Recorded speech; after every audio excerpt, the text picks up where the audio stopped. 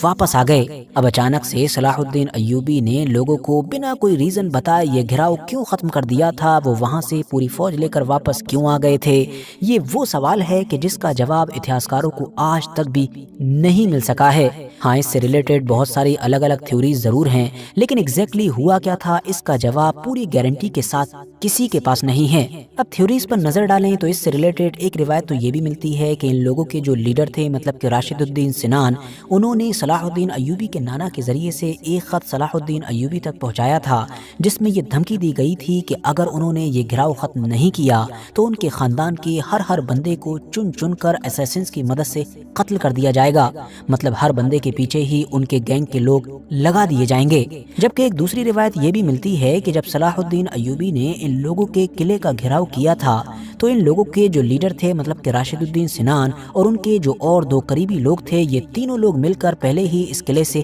باہر نکل چکے تھے اور وہ ایوبی فوج کی نظروں سے بچتے ہوئے پاس ہی میں موجود جو پہاڑی علاقہ تھا وہاں پر جا کر چھپ گئے تھے۔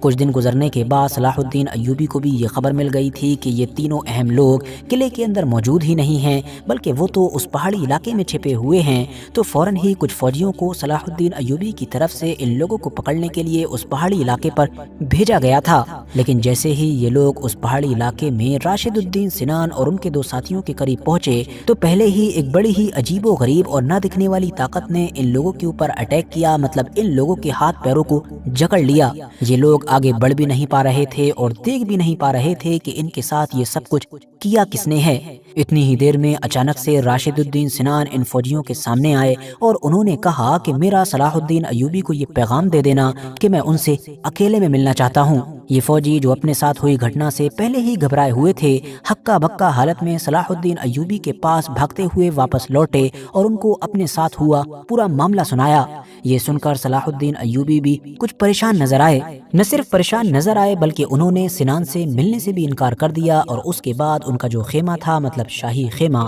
اس کے چاروں طرف فوجیوں نے راکھ بکھیر دی تاکہ اگر کوئی بھی انسان یہاں پر خفیہ طریقے سے آئے تو اس کے پیر کے نشان بن جائیں اور بعد میں اس کا آسانی کے ساتھ پیچھا کیا جا سکے۔ اتنا ہی نہیں، فوج نے کئی سپاہیوں کو مشالے جلا کر ان کے خیمے کے چاروں طرف گھیرا بنا کر کھڑا کر دیا تاکہ ہر حال میں صلاح الدین ایوبی کی حفاظت کو یقینی بنایا جا سکے۔ مگر اتنا سب کچھ کرنے کے بعد بھی پھر ہوا یہ تھا کہ رات کے اندھیرے میں صلاح الدین ایوبی چونک کر اٹھے اور انہوں نے دیکھا کہ ان کے خیمے کے تمام چراغ بجھے ہوئے ہیں اور اندھیرے میں ایک بندہ ہے کہ جو بڑی ہی تیزی کے ساتھ خیمے سے باہر نکل رہا ہے۔ کچھ جگہ پر یہ دعویٰ کیا گیا ہے کہ صلاح الدین ایوبی کے مطابق وہ دراصل کوئی اور نہیں بلکہ خود راشد الدین سنان ہی تھے۔ بعد میں جب چراغ جلائے گئے، خیمے کو روشن کیا گیا تو دیکھا گیا کہ صلاح الدین ایوبی کے بیڈ پر ایک کیک یا پھر کھانے کی کوئی دوسری زہریلی چیز پڑی ہوئی تھی، ایک چاقو تھا اور اس کے علاوہ ایک کاغذ کا ٹکڑا تھا کہ جس پر لکھا ہوا تھا کہ صلاح الدین تم ہمارے بس میں ہو، مطلب کنٹرول میں ہو، اور ہم جب چاہیں تم کو قتل کر سکتے ہیں۔ بعد میں خیمے کے باہر جو راکھ بچھائی گئی تھی اس کے ذریعے سے بھی آنے والے بندے کو ڈھونڈنے کی کوشش کی گئی، لیکن اس کے جو پاؤں کے نشان تھے وہ کچھ دور پر جا کر غائب ہو گئے تھے۔ بعد میں گارڈ سے بھی یہ سوال کیا گیا کہ تم نے اس بندے کو اندر آنے یا پھر اگر آ گیا تھا تو واپس جانے کیوں دیا؟ اب بے بس گارڈ بار بار قسمیں کھانے لگا اور قسمیں کھا کر یقین دلانے لگا کہ میں نے تو کچھ دیکھا ہی نہیں تھا، مطلب مجھ کو ایسا کچھ نظر ہی نہیں آیا۔ اس کے بعد اگلے دن ہی صلاح الدین ایوبی نے بڑی ہی خاموشی کے ساتھ بنا کوئی ریزن دیے اس قلعے کا گھیراؤ ختم کر دیا تھا۔ لیکن ساتھیوں، جیسا کہ ہم پہلے ہی بتا چکے ہیں کہ اتہاس کار اس معاملے سے ریلیٹڈ ابھی تک کلیئر نہیں ہیں، صرف اس سے ریلیٹڈ تھیوریز ہی ملتی ہیں، اور ان بہت ساری تھیوریز میں سے یہ بھی صرف اور صرف ایک تھیوری ہی ہے۔ صلاح الدین ایوبی نے ان لوگوں کے قلعے کا اچانک سے گھیراؤ کیوں ختم کیا تھا، اس سے ریلیٹڈ ایک اور تیسری تھیوری یہ بھی ملتی ہے کہ دراصل جو سنان تھے انہوں نے خود ہی صلاح الدین ایوبی سے ڈیل کی درخواست کی تھی اور ان دونوں کے بیچ ایک پیس ڈیل ہو گئی تھی، اور اس امن ڈیل کے بعد ہی صلاح الدین ایوبی نے اس قلعے کا گھیراؤ ختم کرنے کا فیصلہ کیا تھا، اور یہی وہ تھیوری ہے کہ جس کو آج کے دور میں سب سے زیادہ صحیح بھی سمجھا جاتا ہے۔ اس کی مین وجہ یہ ہے کہ اتہاس میں یہ دیکھا گیا ہے کہ اس قلعے کے گھیراؤ کو ختم کرنے کے بعد پھر اسیسنز کی طرف سے صلاح الدین ایوبی کے اوپر کوئی بھی قاتلانہ حملہ نہیں ہوا، بلکہ بعد میں صلاح الدین ایوبی نے سنان کو اپنا دوست بنا لیا تھا، اور سنان کے یہ جو لوگ تھے مطلب کہ اسیسنز، یہ ایوبیوں کے ساتھ مل کر پھر صلیبیوں کے خلاف الگ الگ طرح کی مہم میں حصہ بھی لینے لگے تھے۔ تو اس سے بھی یہی پتہ چلتا ہے کہ ان لوگوں کے بیچ کوئی ڈیل ہی ہوئی ہوگی، اور اس ڈیل کے بعد ہی صلاح الدین ایوبی نے اس طرح سے اچانک سے پیچھے ہٹنے کا فیصلہ کیا ہوگا۔ ان لوگوں سے نپٹنے کے بعد اب صلاح الدین ایوبی نے ایک بار پھر سے زنگیوں کی طرف دھیان دینا شروع کیا، مگر کچھ وقت کے بعد ہی زنگیوں سے ان کی ڈیل ہو گئی تھی، اور اس ڈیل کی وجہ سے اب دونوں ہی طاقتوں کے بیچ لمبے وقت تک شانتی بنی رہی۔ صلاح الدین ایوبی کے جو پہلے ہی مسلم دنیا میں سب سے طاقتور انسان تھے، وہ اب آفیشیلی ایک آزاد حکمران کا روپ لے چکے تھے، مطلب کہ وہ زنگی سلطنت کی چھایا سے باہر آ چکے تھے اور ان کی اپنی ایک ایوبی سلطنت کا جنم ہو چکا تھا۔ آگے زنگیوں اور ایوبیوں میں کیا کیا ہوتا لوگ یہ دیکھ پاتے اس سے پہلے ہی وقت نے انگڑائی لی، اور زنگیوں کی قسمت نے ان کو ایک بڑا موڑ دکھایا۔ دراصل ہوا یہ کہ نور الدین زنگی کے بیٹے کے جو 11 سال کی عمر میں حکمران بنائے گئے تھے، وہ 18-19 سال کی بہت کم عمر میں ہی اس دنیا سے رخصت ہو گئے۔ ان کے انتقال کے لگ بھگ 1.5 سال کے بعد ہی صلاح الدین ایوبی نے اس الیپو شہر اور اس کے آس پاس کے علاقے کو بھی اب اپنے کنٹرول میں لے لیا، اور اس طرح سے زنگی سلطنت مانو بالکل نہ ہونے کے برابر رہ گئی، مطلب اس کا وجود تو تھا مگر بہت ہی چھوٹے اور غیر اثردار علاقے پر، اور اب مڈل ایسٹ میں سب سے بڑی طاقت کے طور پر ابھر چکی تھی صلاح الدین ایوبی کی ایوبی سلطنت۔ اب ویسے تو صلاح الدین ایوبی نے پچھلے صرف 10 سال کے اندر بہت کچھ حاصل کر لیا تھا، مطلب پوری کی پوری 2 بڑی سلطنتوں کو، یعنی کہ فاطمی سلطنت کو اور زنگی سلطنت کو ختم کر کے خود کا ایک بڑا امپائر ایوبی سلطنت قائم کر دی تھی، مگر یہ ساری کی ساری چیزیں کافی معمولی تھی، کافی چھوٹی تھی اس چیلنج کے سامنے کہ جو اب ان کے سامنے آنے والا تھا۔ یہ چیلنج کچھ اور نہیں بلکہ ان کی زندگی کا سب سے بڑا چیلنج تھا، مطلب کہ صلیبیوں سے مقابلہ کرنا۔ آخر صلاح الدین ایوبی نے یہ صلیبیوں سے مقابلہ کیسے کیا تھا، بیت المقدس کو دوبارہ سے فتح کیسے کیا، اور بیت المقدس کو فتح کرنے سے پہلے بھی مکہ اور مدینہ جیسے پاک شہروں کو کیسے بچایا، یہ ساری ہی چیزیں جانیں گے، مگر آج نہیں بلکہ اس سیریز کی اگلی ویڈیو میں۔ اسی لیے ابھی آپ لوگ کچھ کریں یا نہ کریں، لیکن نیچے موجود جو سبسکرائب کا بٹن ہے اس کو ضرور دبا دیں، تاکہ جیسے ہی اس سیریز کی اگلی ویڈیو آئے تو آپ لوگ اس کو مس نہ کر سکیں۔ باقی یہ ویڈیو بھی اگر جانکاری سے بھرپور لگی ہو تو لائک ضرور کریں، اور ساتھ ہی ساتھ دوستوں کے ساتھ شیئر بھی ضرور کریں۔